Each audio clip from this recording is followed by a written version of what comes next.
Thanks very much to Dan and to Jonathan for inviting me to come and speak with you today. I think we're all trying to get used to this new technology, but I think we'd all rather be together. Nonetheless, today I've been asked to talk about the treatment options for the complex patient, and Dan has reviewed most of those with you already. My role is really now, how do we use these? How do we put this into clinical practice? So these are my disclosures. I have worked on clinical trials for many of the agents that I will be discussing in my lecture today.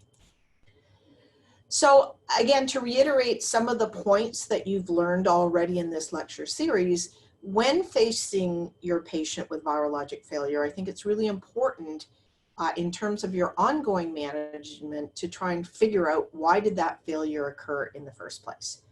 And so yes, it could result from transmitted resistance, although that is decreasing with time.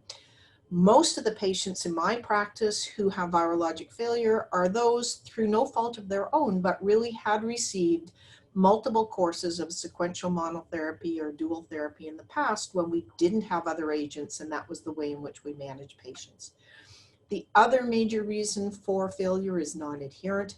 Sometimes that results from adverse events, and occasionally it's because of pharmacokinetic issues, either because of drug absorption, drug interactions, or other factors. So when we look, as I alluded to before, most of the people in my practice who are presenting with multi-drug resistant virus are really these individuals who simply were treated in a way that led to the development of resistance simply because we did not have the agents to control their viral replication appropriately. Now, Dan had shown you some data from the United States. This is just another example from the cohort of outpatients, more than 26,000 individuals with antiretroviral therapy receiving care in the United States. And as you can see, those with limited treatment options, which in this case they defined as those with less than 2 available agents and less than 2 active drugs, has really declined over time. So again, most of us in our clinical practice at any one time have very few of these patients now. But the other group that are becoming increasingly important are young adults who were perinatally infected and again were treated in earlier years, who are now aging and transitioning into adult care. And this becomes a very large number of people in my practice now with multi-drug resistant virus.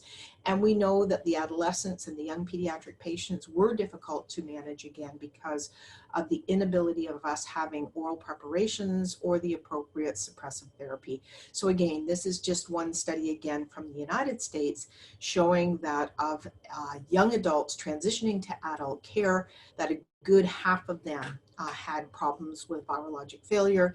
It was seen more commonly in the women than in the men, and more often in those of Black race than those of white race.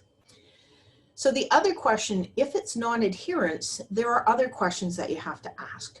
Did that patient stop their entire regimen all at once? And if they've done that, then you're going to have the emergence of resistant or of non-resistant virus, which is really not going to be the same issue. The more difficult situation is the patient who has had intermittent adherence. Oh, I took a drugs for a couple of days this week, or well, I only took the morning dose. When you have virus growing in the presence of subtherapeutic concentrations of drug, that's when resistance is a bigger problem. And then the other thing that you need to consider is what about the pharmacokinetic profile of the different agents in the regimen? And even if the patient stopped all of the drugs at the same time, if one drug has a much longer half-life than some of the other drugs, it may persist in their system for a much longer period of time and select for resistance to that particular agent of the regimen. And so when you consider resistance, there are a number of questions, again, you have to ask. What does their resistance profile look like right now? But that's not the entire question. And you've really got to go back and see whatever resistant mutations have been there in the past. And if they were there in the past, they are still there. And when you start your new regimen, they could be compromised. So you not only have to look at the resistance profile now, but every resistant mutation that that patient has ever experienced in the past. And again, one of the problem is some of these older patients in our practice who have the sequential monotherapy or the dual therapy, this was before the days we even had resistance testing. And therefore you may not have that, but you really got to do your best guess. So you go back, was a patient on, let's say, AZT and 3TC alone? Well, then you can anticipate that they are going to have mutations to both those drugs going forward, even if you don't have evidence of that on a resistance test. Now, we've talked in this session previously before about what kind of testing that you can do. And again, for most of us, we have genotype testing, but we have to recognize that there are some limitations. First of all, it's an indirect measure of sensitivity, and therefore it has to be interpreted. And clearly the interpretation rules continue to change with time. The other question is, what about the polymorphisms? And not every mutation that we see on a genotype does cause an amino acid change that is going to lead to resistance, and not every amino acid change is going to be clinically relevant. The other important thing to recognize is that our current genotype testing will only detect the major quasi-species. So therefore, that resistant mutation has to be present within 25% of the population in order for it to be detected. So if patients had failed a certain drug a long time ago and that agent has decreased, that particular virus has decreased in their population, you may not be able to pick it up on a resistance test. And that's why those former resistance tests become very, very important. The other issue is genotype testing only picks up resistance that results from mutations in the various enzymes that are responsible for viral replication. And there may be other mutations that are important as well. The combinations of drug may be important. And again, there may be lack of laboratory standardization in terms of how these are interpreted. You know, ideally, we might like to have phenotype testing, but again, that's not available for a lot of us because you need live virus, it's expensive, and it's time consuming, and we really do not have a gold standard to indicate what is the threshold for a cutoff. Should we be using IC50? Should we be using IC90? And it may vary by the particular drug. But if we look at the DHHS guidelines, they do suggest that if you have a multi-drug resistant patient and you are trying to determine for them a new regimen, you really should try to get phenotypic testing in addition to your genotypic testing to try and help deal with these complex mutational patterns and select that next course of therapy. Now, a question often comes up about what about these new genotypic assays that can count down to lower proportions, say perhaps 1% of your resistant viral population, or looking at proviral DNA to look at the various mutations. Again, these are things that are not commercially available, they're not readily available or covered, and we often don't really understand what the clinical interpretation of these things are. Now, what do? You have a patient that fails. Well, first of all, you gotta ask the adherence question. And this is a study, again, that was conducted in the United States a few years ago, has been published in the Journal of Clinical Infectious Disease, which took a number of patients who had extensive drug experience. They had failed many therapies. They'd been on antiretroviral therapy for more than a decade and more than 17 different drugs. And what they simply did is admitted them to hospital, and they did directly observed therapy.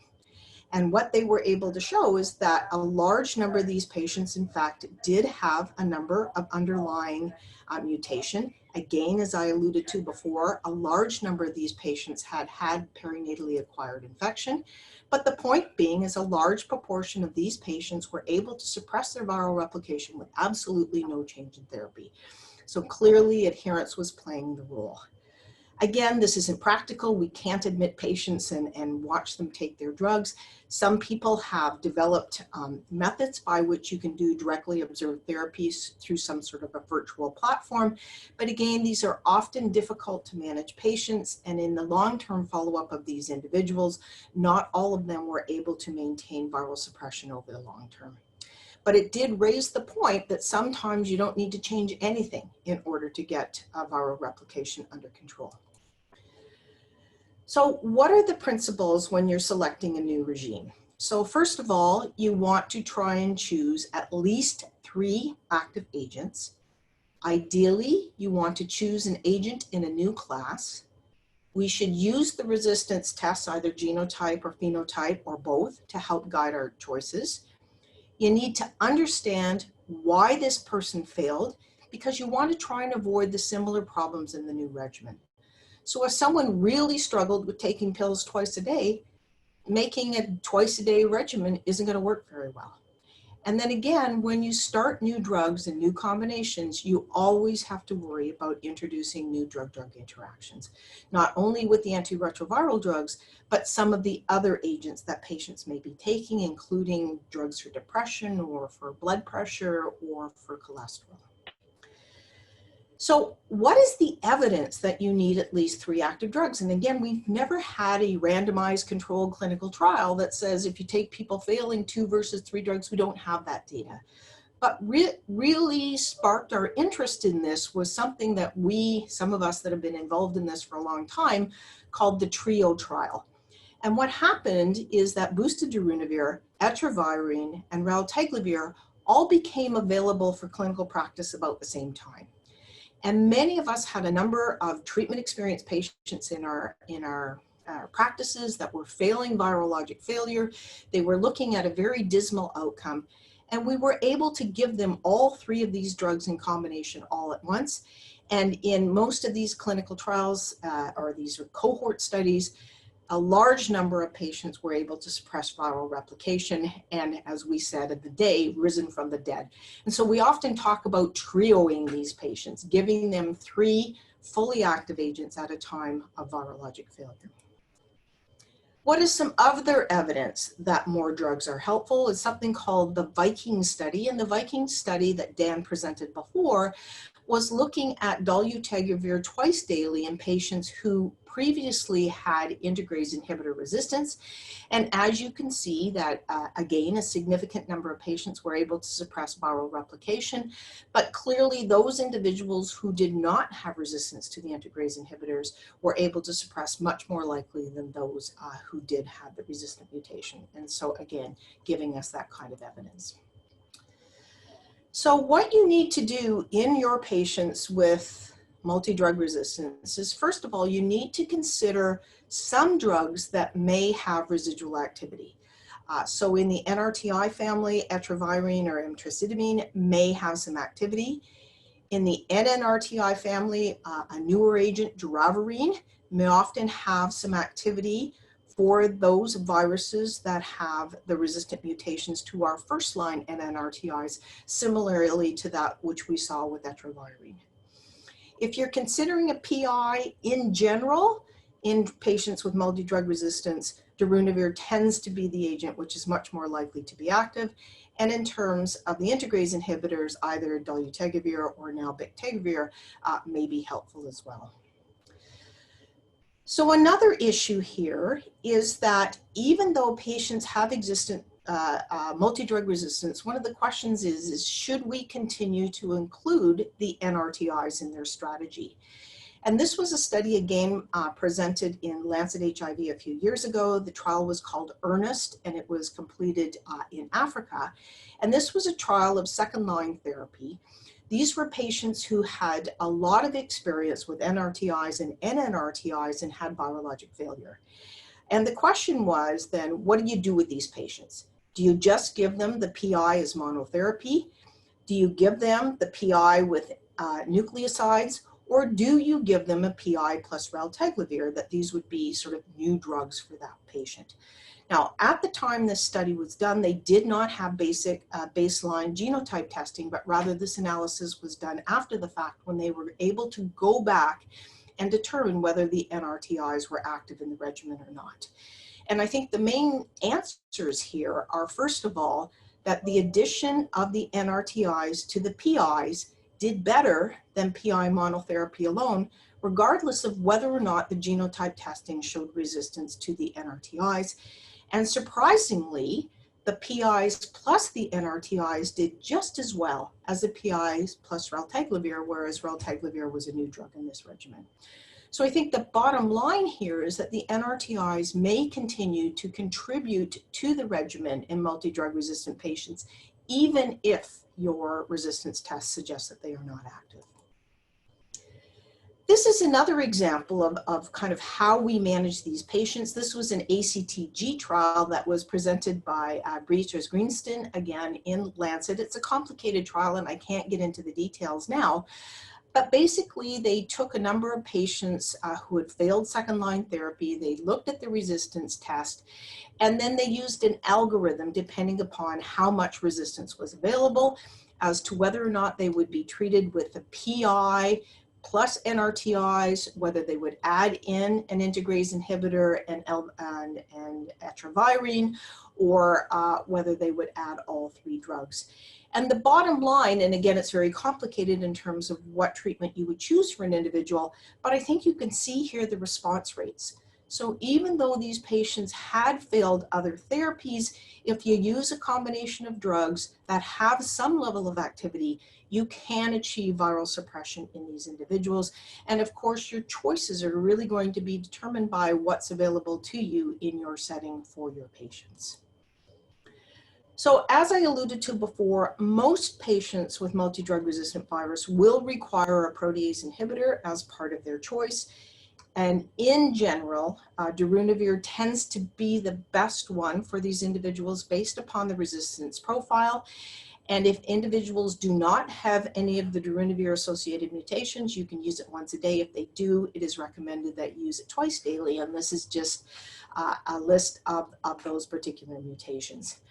Now, very occasionally, tapranavir, which is one of the protease inhibitors that we use very infrequently now, it does have a unique profile. And so there will be some individuals that when you do resistance testing, tapranavir will be the better choice for them than darunavir. So your heavily clinically treatment experienced patient, the ideal to success is to have an antiretroviral drug with a novel mechanism of action. And so what do we have? And I think that Dan in his talks alluded to you what is available: evolizumab, T20 or enfuvirtide, CCR5 if that patient happens to be an R5 trophic virus, although that's very unusual in the treatment experienced patient, or fostemivir. So these two are really the new ones that are available to patients. A lot of us used T20 in the past, and it did salvage many of our patients and allowed them to survive until newer drugs were available. But I think many of us are aware of the fact that this is a very difficult drug to use because it has to be injected and because of the injection site reactions.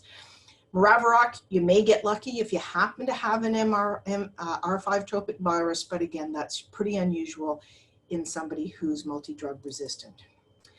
So Dan reviewed with this before, so this is the evidence of the fostemivir trial, a so-called BRIGHT study that again showed that patients with multi-drug resistant virus, with the addition of this drug and optimizing their background therapy, that a large proportion of patients were able to achieve virologic suppression.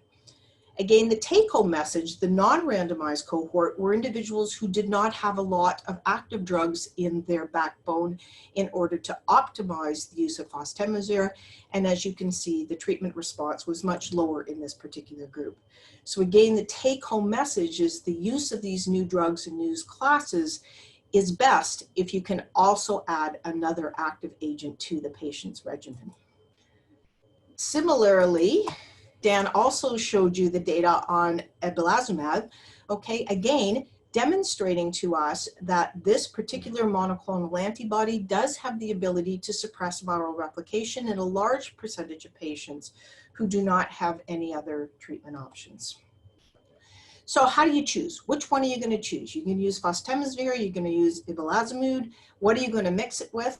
Well, what you often have to consider is what about the cost of these new agents? What about the coverage? Is the patient going to be able to pay for these medications? And again, in your particular environment, are these drugs available? Another important consideration, however, is convenience. Obviously, evolizumab is intravenous. It has to be every 2 weeks. So for some patients, that's not a big concern.